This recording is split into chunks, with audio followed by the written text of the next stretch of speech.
Fast forward 289. Welcome back. I'm Larry. Tonight we're going to be working on my 351 Cleveland, so let's go ahead and jump into it and get started. So tonight we're going to be installing the restrictor plate and thermostat and housing on here. So the first thing we need to do is, you can see how my RTV from where I installed the intake is oozed out too far.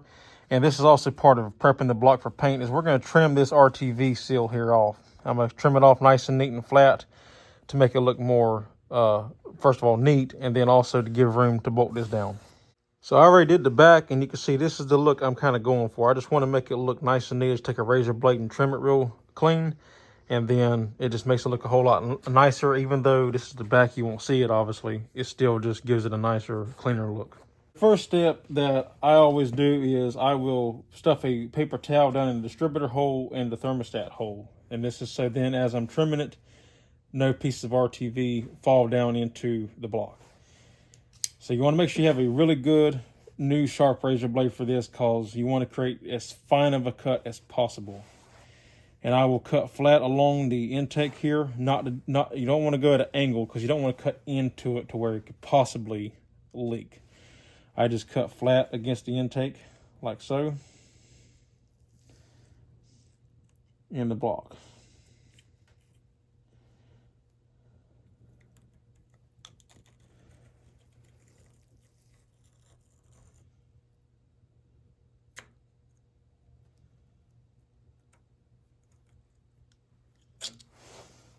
And then it will be stuck to the block as well, so we have to kind of pick up on it a little bit.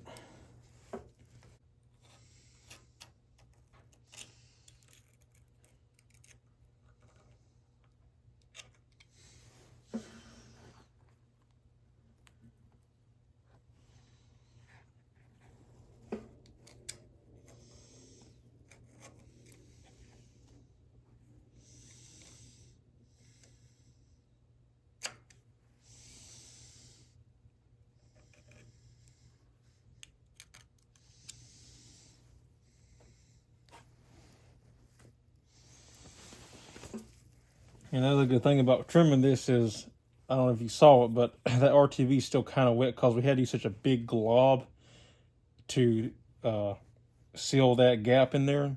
Is by doing this, this will let air get into where it hasn't dried yet and actually let the RTV actually dry. So that's good. And now this is your basic look. See, that looks a whole lot better already. I'm going to go through and just clean this up a little bit more, and then this part here will be done.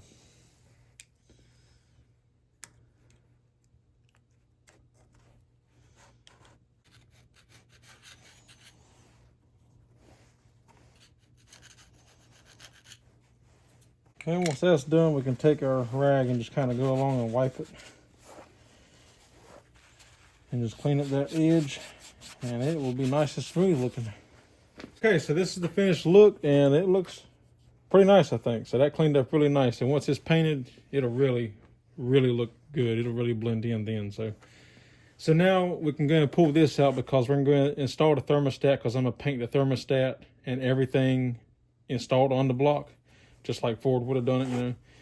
But this way, and it also help hide the gasket. Instead of the gasket being exposed, it'll all be painted and matched at the same time. So if you're familiar with Cleveland's, you know that there's a special plate that goes in here because they use a special thermostat with a hat, they call it, or whatever, you know. So it's not like a traditional thermostat. It uses a special thermostat. Well, I ordered this piece here to go in here. And what this does, this allows you to run a standard style thermostat in a Cleveland and it work properly. This little pinhole here is to allow air to bleed out through it.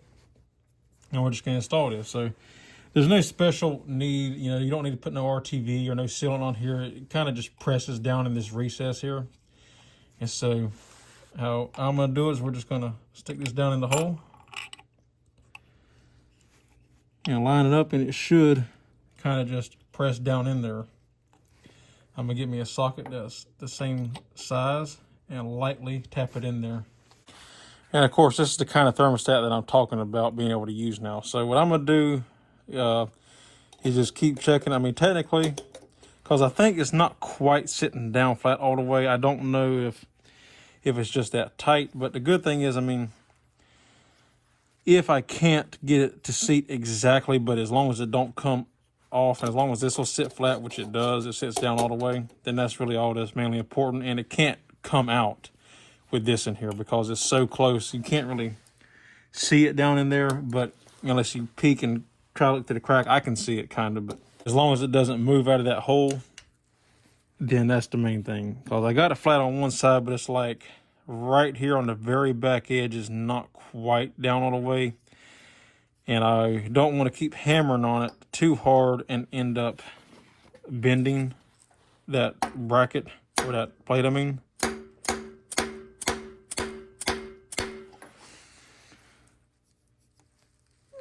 But like I said, as long as this is in there and it won't fall out, because I mean these, and technically, I mean this right here would be hard to get out. The original style has a big hole in the center, so it's a little bit easier. You can get in there with a screwdriver or something, or or hit it on the edge, which I could still do it here. Probably hit it on the edge and tilt it out, but that would tear it up to get it out. So obviously, I don't want to do that. So as long as it don't fall out, then I'm gonna call it a win. So I don't know if maybe this plate's just a little bit bigger than the hole, or whatever, because this is an aftermarket piece. So, but it's supposed to work very well. It had good reviews. I think I got it from I forget the site now. I've had it for so long, but I think it's Pantera or something. Because they run Cleveland's and Panteras. Okay, so I was able to get it back out without hurting it, and I just took a screwdriver and kind of dug around in this crease in here. Took a wire brush the best that I could and put in there to try to help clean that out a little bit. So now we're going to try to install this again.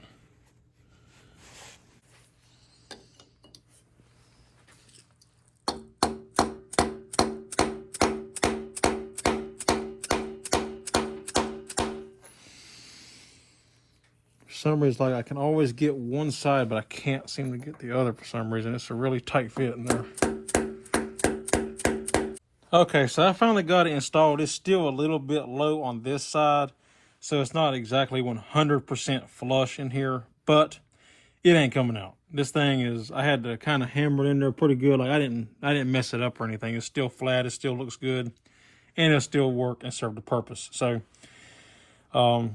it's just, it's not, and maybe it ain't supposed to be. I can't remember how the original one was. Maybe it ain't supposed to be even with the edge. Maybe it is countersunk in there a little bit like that.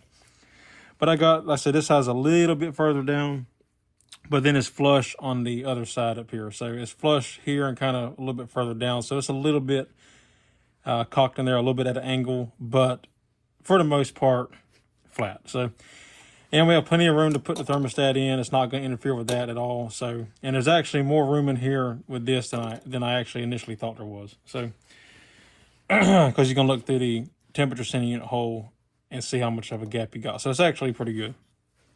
But I hammered that in pretty decently, so it's not coming out. If I ever have to get that out, it's going to be a bit of a pain. So luckily it's aluminum. I don't have to worry about it. But so with this done, now we can go over this surface real quick, clean it really good, and then we can get ready to install the gasket and thermostat housing. All right, so I tried to get you a view looking through this hole like I did to see how much room you have between the bottom of the thermostat and this plate, and I just can't. There's no way I can't get the camera in there good enough to actually give you a good visual of it. But there's probably, if I had to guess, probably about that much room above the cap between the bottom of this and the cap. So yeah, plenty of room, good enough. So I don't have to worry about interference of this not sitting flat or anything. All right, so I'm just gonna take my rag with a little bit of carburetor cleaner and just wipe down this surface to get any grease or oil or RTV off of it.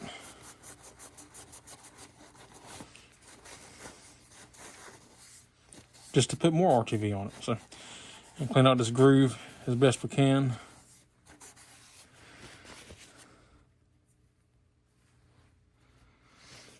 Because of the way the gasket's made, we want to install the thermostat first,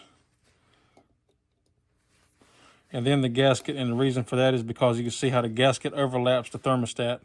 So, that's how we got to do that. So now we're going to put RTV on both sides of this gasket and install it. All right, so now we got both sides of the gasket RTV'd.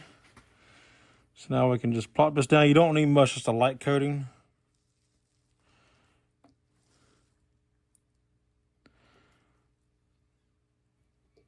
So We'll put that down. Now we can grab our housing. So what I'll do is I'll put my bolts in my housing ahead of time to use them as kind of like guide pins to help align the gasket up properly.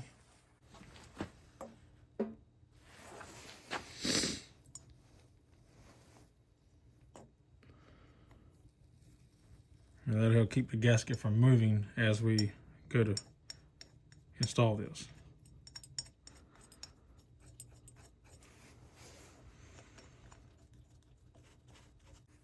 Okay, so these are 1/2-inch bolts, and I don't have a torque spec for these. I don't ever use a torque spec. I just tighten them snug.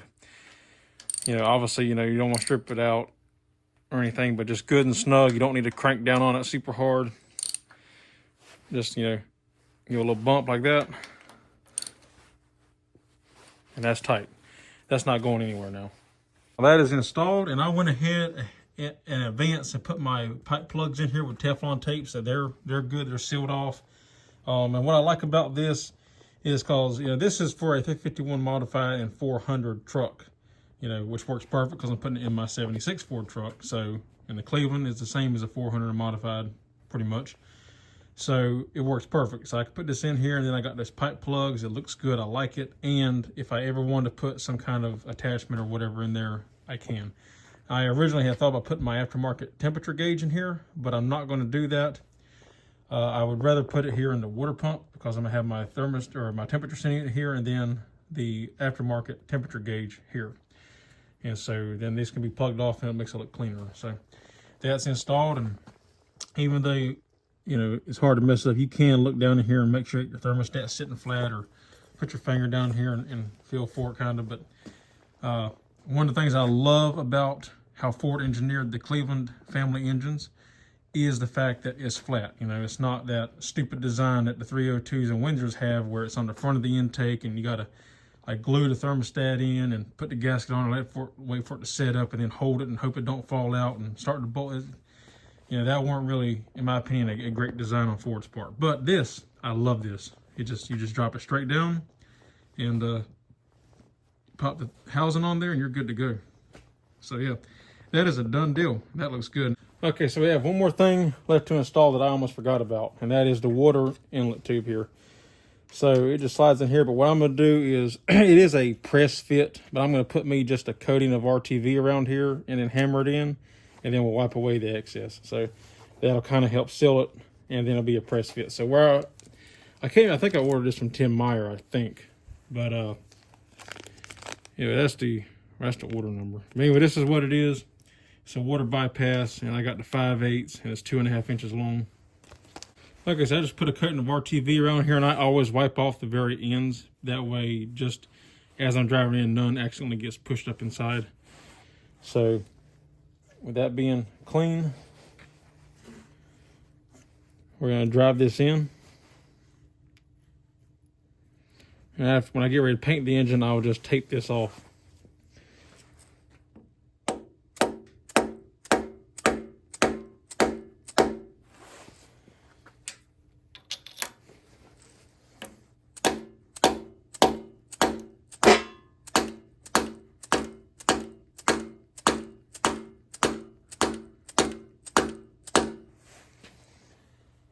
And I forgot to show it, but there actually is a step on this. I meant to show you ahead of time. There's a step on here where it kind of steps up here. It's smaller down below and tapers up. So that it does have a stop on it. So you can't go too far really with it.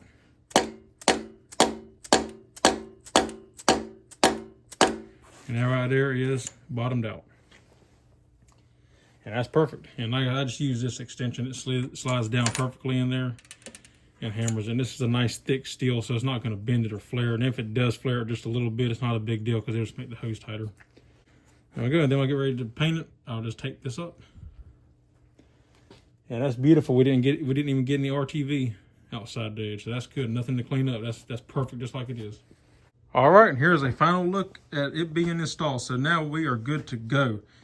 Like I said, now for the next video, we can prep the engine, get ready for paint. And yes, you notice I practiced a little bit down here to test my color. But anyway, that's another topic. So we're good to go here. And also, I meant to show you, I forgot. If you're wondering what thermostat I got, this is the part number for it. I got it at Riley's. and it is a 192 OE style. So the Cleveland family engines, like Cleveland 400, the original thermostat was a 192, and so that's what I went with. If for some reason I find that the engine runs a little bit hotter, then I will step down to a 180, but I run a 192 in my 400 and my 77, and it runs perfect. And I'm gonna run a 192 in this one, and it should be good to go. But we'll check that after I actually get the motor installed, and then see how it runs. All right, so that's done deal for this. Now, I said that's installed, so I'm happy to have that done. And now we are moving on to the next step of prepping the engine, like I said in the next video, and painting this thing finally. And I can't wait. It's going to be beautiful. So if you like the video, give me a thumbs up. I'd appreciate it. If you're not subscribed, consider subscribing. If you have any questions, comments, or concerns, leave them in the drop box down below. And that's all there is for this one. So till next time, I'll see you on the next one. Take care.